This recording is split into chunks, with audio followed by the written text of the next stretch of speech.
You know, there are a lot of things that can be used to define me.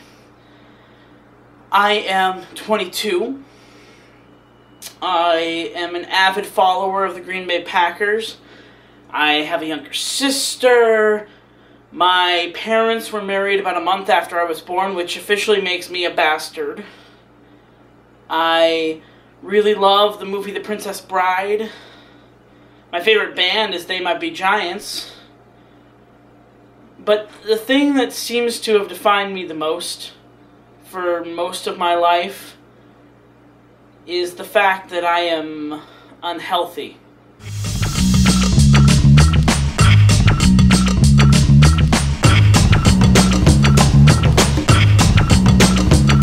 Don't be shy by the tone of my voice. Check out my new weapon of choice. Yeah.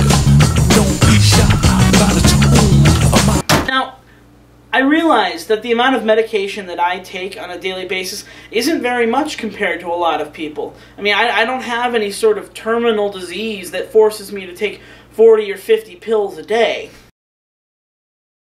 On a regular day, I take just 3 or 4 pills. But when you start to add in things like migraine medication and decongestants and cough drops and everything else in between that, you start to understand why I kind of feel like I'm running the world's most unprofitable pharmacy. And, you know, some people might say, it really says a lot about the Western society's over-reliance on pharmaceuticals, man. And to those people, I say, fuck you. Shut the fuck up. This is my movie, and we are running it my way. And I may bitch about the amount of pills I have to take every day, but the moment that I turn to non-traditional medicine is the day I take 2 acupuncture needles and gouge out my own eyes. Okay, I don't really mean that. I really hate hipsters, that's all. Now I'm all flustered. What were we talking about? Oh, yeah. My unhealthiness. And the biggest, most obvious example of this is the fact that I am fat. Now, I'm not one of those fat people who's in denial about his size.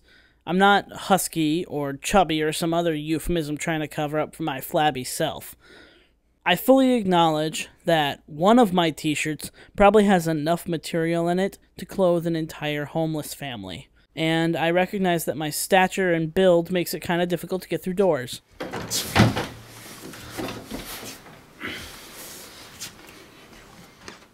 And one of the biggest things that I've had to get used to is that when I'm running... Who am I kidding? I don't run. But in all reality, being fat is part of who I am. I mean, sometimes, sure, I tell people the wrong weight so that they inadvertently compliment me. God, Ian, you look really good for 740 pounds. So I'm pretty happy where I'm at. Believe it or not, being fat is not the only unhealthy thing about me. I also get migraines. Now, when I say migraine, please understand that I don't mean a regular run-of-the-mill, ouch, my head hurts headache. You know, I need a nice visual metaphor. Alright, so imagine your brain is just like a lime. It's all wrinkly and goes great with a Corona. But every once in a while, you get this feeling that comes over you. It's this weird feeling that's known in the medical world as an aura. It manifests differently for different people, but for me, it shows up as a kind of warm feeling in the back of my eyeballs. Anyway, this aura seems innocent enough the first couple of times that you experience, but soon you realize that what it's actually doing is warning your brain about what is about to happen. And suddenly your brain feels like a knife is shredding through it, ripping it to pieces. And it really is one of the most painful things that I have ever experienced in my life. And you know, even sometimes my vision goes out. Not always completely, but usually I lose at least part of my vision for a while if it's a serious enough migraine. it sucks. Now, these two things, being fat and having migraines, are things that I've dealt with for as long as I remember.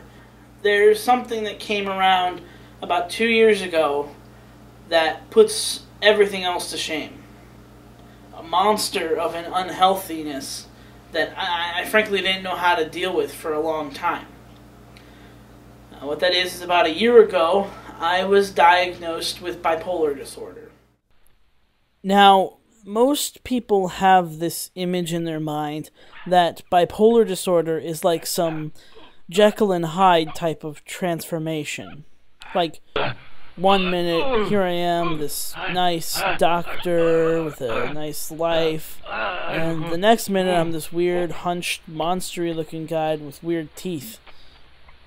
In reality, it's much less exciting than that. All it really means is that my highs are higher and my lows are lower. And sometimes the transition from high to low can be like a roller coaster. I mean, first, you have the mania. Now, the mania at first doesn't seem that bad. I'm chipper, I'm upbeat, I'm being productive, I'm getting lots and lots of things done. But the downside to mania is that the moment that something is out of place, and the moment that something goes wrong, even the slightest little thing, then in comes the depression like a rocket. A very sad, sometimes self-harming rocket. And it's in this side of the equation that I spend a lot of my time. I'm irritable and quiet and sad, and I spend even more time than usual sleeping, which is saying something because I really, really enjoy sleeping. And with that comes self-harm. And I'm not going to use this opportunity to make like a bunch of jokes about suicide or something. I don't think that's appropriate. But I do have to acknowledge that self-harm in many different ways, whether it means the thinking about it, the planning it out, or the actual execution thereof, it's something I deal with, and have dealt with, and continue to deal with throughout my journey. The fun-loving Ian from freshman year was gone, and I had no idea how to get him back. And in the process of figuring this out, I alienated a lot of people, and I even lost some of my closest friends. Sure, some of my friends stayed with me no matter what, but even those friendships were ones that I stress-tested more than I really should have. And now I'm on these bad boys. But I don't want to be simply remembered for my medication. I've realized there's something much better that defines me. And that's the people I surround myself with, and the people who choose to surround me. And frankly, that's a much better definition. So how about you squirrels? So I told you. Free Willy 4. You get your greasy mitts off.